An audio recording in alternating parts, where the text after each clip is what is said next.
বৃদ্ধির আদেশ হয়ে যায়। বৃদ্ধির আদেশ প্রসিদ্ধ সূত্র তোমরা সকলেই জানো, বৃদ্ধির আদেশ। এখানে কি না বৃদ্ধি সংজ্ঞা স্যাৎ, কাদের বৃদ্ধি সংজ্ঞা হবে না আদেশের বৃদ্ধি সংজ্ঞা হবে। আদেশের কি সংজ্ঞা হবে না আদেশের বৃদ্ধি সংজ্ঞা হবে, তাই না? আদেশের কি সংজ্ঞা হবে? বৃদ্ধি সংখ্যা। বৃদ্ধি সংজ্ঞা হবে। এখন আদেশ মানে কি? আদেশ এখানে দুটো পদ আছে, আদ আর ঐচ। আমরা বৃদ্ধির আদেশটা দেখে নিই কি আছে। আদ বৃদ্ধির আদেশ চলে এসছে, দেখো আত ঐচ বৃদ্ধি, আত আর ঐচের কি সংজ্ঞা হবে? বৃদ্ধি সংজ্ঞা হবে। তাহলে আত মানে কি? আত মানে হচ্ছে দীর্ঘ আকার। ঐচ মানে কি? ওই ঔচ। তাহলে কি হলো? আকার, ঐকার, ঔকার, এতে সাম, এই তিনটের কি হবে? বৃদ্ধি সংজ্ঞা হবে। আকার, ঐকার, ঔকার, এই তিনটের কি সংজ্ঞা হবে? বৃদ্ধি সংজ্ঞা। তাহলে যখন বৃদ্ধি রেচি সূত্র আসবে এর পরবর্তী, বৃদ্ধি বলতে কাকে বুঝবে? ভুলে যাবে না হলে, আকার, ঐকার, ঔকারকে বুঝবে। গুণ বলতে কাকে বুঝবে? অকার, একার, ওকারকে, তাই না? আকার, একার, ওকারের গুণ সংজ্ঞা হচ্ছে কোন সূত্র বোঝাচ্ছে না অদেং গুণঃ। তার ফল কোথায় না আদ গুণঃ। এখানে এখানেও তেমনি বৃদ্ধি সংজ্ঞা কোন সূত্রে হচ্ছে? আকার, বৃদ্ধি সংজ্ঞা সূত্র হচ্ছে বৃদ্ধির আদেশ। এর অর্থ কি? আকার, ঐকার, ঔকারের বৃদ্ধি সংজ্ঞা হয়। এর ফল কোথায়? বৃদ্ধি রেচি। বৃদ্ধি পদের দ্বারা আকার, ঐকার, ঔকারকে বোঝাবে। এখানে সংজ্ঞাপদ কোনটা? এখানে সংজ্ঞাপদ হচ্ছে বৃদ্ধি, সঙ্গী পদ হচ্ছে আদেশ।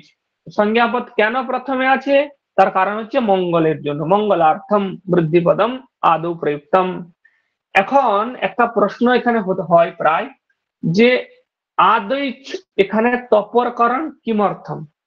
আত আছে না, আত ঐচ, দেখো এই আত ঐচ তপরকরণ কিমর্থম না তপরস তৎকালস্য যদি সূত্র দেখো, সেখানে বলছে ত পরো ইয়স্মাৎ, তহ পরো ইয়স্মাৎ। তাহলে আদ হচ্ছে আদ, আদ হচ্ছে তপরহ। কারণ কি না এর অর্থ নিতে হবে ত যার পরে আছে। ত কার পরে আছে না আকারের পরে তো আছে, তাই আকার হচ্ছে তপর। তপর গ্রহণ করলে কি লাভ না তার সমকালের গ্রহণ হবে। তার মানে কি আকার অকারের যে অষ্টাদশ ভেদ আছে সেখানে শুধু দীর্ঘ আকারের ছটাকে বোঝাবে, তাই না? বুঝতে পারলে? সকলে বুঝতে পারছো? হ্যাঁ, দীর্ঘ তাকে বোঝায়। কিন্তু তোমরা যখন ব্যাখ্যা গ্রন্থ পড়বে বলবে আকারের জন্য তপরকরণের কোনো দরকার নেই। তার কারণ কি না অনুদিত সবর্ণস্য চাহ প্রত্যয়, এই সূত্র অনুসারে সবর্ণকে গ্রহণ করে, তাই অনুদিত সবর্ণস্য চাহ প্রত্যয়, এটা হচ্ছে সবর্ণ গ্রাহকম সূত্রম। ঠিক আছে? তো মাহেশ্বর সূত্রে, চতুর্দশ মাহেশ্বর সূত্রতে যেগুলো সাক্ষাৎ পঠিত হয়েছে অকার, ইকার, উকার, ঋকার, নৃকার, সেই তার সবর্ণকে গ্রহণ করতে পারে। বুঝলে? অকারই পারে তার 18টা ভেদকে গ্রহণ করতে, ইকার পারে না, কারণ ইকার মাহেশ্বর সূত্রতে পঠিত হয়নি। বোঝা গেল? এটা তোমরা কখনো কনফিউজ করবে না। সবাই সবাইকে গ্রহণ করতে পারে না, বুঝলে? তুমি যেখানে জব করছো, তুমি যেখানে কাজ করছো, তোমার পরিচিতিটাই মেন। তোমার পরিচিতির দ্বারা তোমার ফ্যামিলি আসবে, তোমার ফ্যামিলি দ্বারা তুমি আসবে না। তেমনি এখানেও মাহেশ্বর সূত্রে অকার পঠিত হয়েছে, দেখো ইক, এখানে ই পঠিত হয়েছে, ই তার অষ্টাদশ ভেদকে আনতে সমর্থ। যদি দীর্ঘ ইকার থাকতো সে কিন্তু অষ্টাদশকে আনতে সমর্থ হতো না। কিন্তু তাৎ পরাহ তপরাহ, তকারের পরে যারা আছে তাহলে ঐচ হচ্ছে তপরাহ, তাই ঐচের বলছে ঐকার প্লুতোর যাতে গ্রহণ না হয়, তাহলে তপরকরণ ওখানে দরকার আছে। বোঝা গেল? এইরকম। তাহলে এত কিছু মনে থাকার দরকার নেই, তোমরা শুধু এইটুকু মনে রাখো, কঠিন যাতে না হয়, আকার, ঐকার আর ঔকারের বৃদ্ধি সংজ্ঞা হয়, তাই না? তার ফল কি? তার ফল হচ্ছে বৃদ্ধি রেচি সূত্র। তার ফল হচ্ছে কি না বৃদ্ধি রেচি সূত্র। বৃদ্ধি রেচি সূত্র কি বলছে না অবর্ণের পরে যদি এচ থাকে তাহলে পূর্বপর স্থানে বৃদ্ধি রূপ একাদেশাৎ। অবর্ণের পরে অকারের পরে, বুঝলে তো অবর্ণটা কোথা থেকে এলো? অবর্ণটা কোথা থেকে এলো? অবর্ণটা এলো আদগুণ থেকে। এখানে বলেছে মানে অ আ, তার সবর্ণের গ্রহণ হয়ে যাবে, তাই না? অবর্ণের পরে যদি এচ থাকে, এচ মানে কি? একার, ওকার, ঐকার, ঔকার থাকে। তাহলে পূর্বপর স্থানে এক পূর্বপরে এর অধিকার আছে। পূর্বপর স্থানে বৃদ্ধি রূপ একাদেশাৎ কি হবে? বৃদ্ধি রূপ একাদেশাৎ। দেখো উদাহরণ দেখে নাও। কৃষ্ণ, কৃষ্ণ একত্বম। দেখো এখানে কৃষ্ণ একত্বম, কৃষ্ণ অবর্ণের পরে কি আছে? এচ আছে, এচ আছে না? একার এচ এর মধ্যে আছে পূর্ব অকার, আর একারের জায়গায় কি হয়েছে? বৃদ্ধি হয়েছে। কি বৃদ্ধি হবে? বৃদ্ধি তিনটা আছে, আ, ওই আর ও। তো এখানে যেহেতু একারের কণ্ঠতালু, ঐকারেরও কণ্ঠতালু, উচ্চারণ সাম্য আছে, তাই ঐকারই হবে। কৃষ্ণ একত্বম। দেখো ললিতা একত্বম, আয়ের পরে আছে, অবর্ণের পরে আছে একার, তাই আকার আর একার মিলে ললিতৈকত্বম, ললিতৈকত্বম। দেব ঐশ্বর্যম, দেবৈশ্বর্যম, ললিতা ঐশ্বর্যম, ললিতৈশ্বর্যম। বোঝা গেল? এরকম দেখো জল ও ঘহ, সব বুঝতে পারছো, জল ও ঘহ, গঙ্গা ও ঘহ, গঙ্গো ঘহ, তাই না? এগুলো সব দেখো অবর্ণ। অবর্ণ বলতে অকার আর আকারের পরে কি আছে?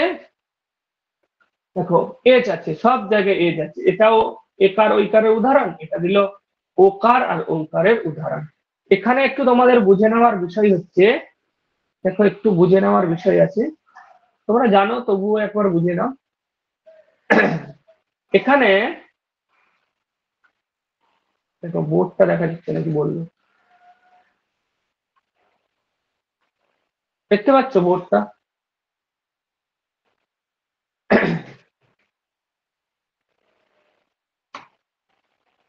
দেখো কৃষ্ণ, কৃষ্ণ একত্ব ধরা গেল। দেখো এখানে দুটো সূত্র লাগতে পারে। আদ গুণ, কারণ আদ গুণের অর্থ কি আছে? অবর্ণের পরে যদি অস থাকে তাহলে হলো। আর একটা লাগতে পারে বৃদ্ধি হয়েছে, তাই না? কারণ অবর্ণের পরে এজ আছে। কোনটা লাগবে? দেখো এটা হচ্ছে সামান্য সূত্র, এটা বিশেষ সূত্র। তার কারণ কি? বিশেষ সূত্রের জায়গা কম থাকবে, বিশেষ সূত্রের জায়গা কম থাকবে, সামান্য সূত্রের জায়গা বেশি থাকবে। দেখো আদগুণর প্রবৃত্তি কোথায় হবে? অ থেকে মানে অ থেকে এ পর্যন্ত, অ থেকে এ পর্যন্ত উপ ইন্দ্রহ, তাই না? উপ ইন্দ্রহ। অ থেকে অচ পর্ম, অ থেকে এচ পর্ম মানে একার পর্যন্ত বা ওকার পর্যন্ত সমস্ত স্বরবর্ণে, মানে সমস্ত স্বরবর্ণ যদি পরে থাকে তাহলে আদগুণহ প্রাপ্তি ঘটবে। বৃদ্ধির আদেশ কোথায় ঘটবে? অবর্ণের পরে যদি কেবলমাত্র এচ থাকে বৃদ্ধির, যদি আদগুণহর জায়গা, বৃদ্ধিরেচির জায়গা, এটাকে পৃথক করতে হবে। যদি বৃদ্ধিরেচির জায়গায় কৃষ্ণ একত্বম, এই মানে অবর্ণের পরে এচের জায়গায় যদি আদগুণ প্রবৃত্ত হয়ে যায় তাহলে বৃদ্ধিরেচি সূত্র বেকার হয়ে যাবে, কোনো কাজের হবে না। তাই সবসময় বলছে অপবাদ যে বিষয়, হ্যাঁ, অপবাদের জায়গাকে ছেড়ে বুঝলে উৎসর্গ শাস্ত্র প্রবৃত্ত প্রবৃত্ত হয়। যেটা বিশেষ নিয়ম আছে তাকে ছেড়ে সামান্য শাস্ত্র প্রবৃত্ত হয়। প্রকল্প্যচ অপবাদ বিষয়ম তত উৎসর্গ প্রবর্ততে। ন্যায় আছে। কি করতে হবে? প্রথম উৎসর্গ যেগুলোর জায়গা অনেক বেশি, তারা অপবাদ শাস্ত্র জায়গা ছেড়ে দিবে। কৃষ্ণ একত্বম, এখানে আধগুণও পাবে, কিন্তু এখানে যদি আধগুণ হয়ে যায় তাহলে বৃদ্ধির কোথায় হবে? এচেরও জায়গায় যদি আধগুণ হয়ে যায় তাহলে বৃদ্ধির কোনো কাজ থাকবে না। তাই আধগুণের কাজ এই সকল জায়গা ছেড়ে দিয়ে এই উপ ইন্দ্র এইখানে কাজ করবে। বোঝা গেল? তাই কি হবে? আধগুণ হচ্ছে সামান্য শাস্ত্র, এর জায়গা অনেক বেশি, বৃদ্ধির হচ্ছে অপবাদ শাস্ত্র এর জায়গা অনেক কম, অচের মধ্যে কেবলমাত্র এক 4টে বর্ণর ক্ষেত্রে করছে, আর এই 4টে বর্ণকে ছেড়ে দিলেও 8 গুণের জায়গা আছে।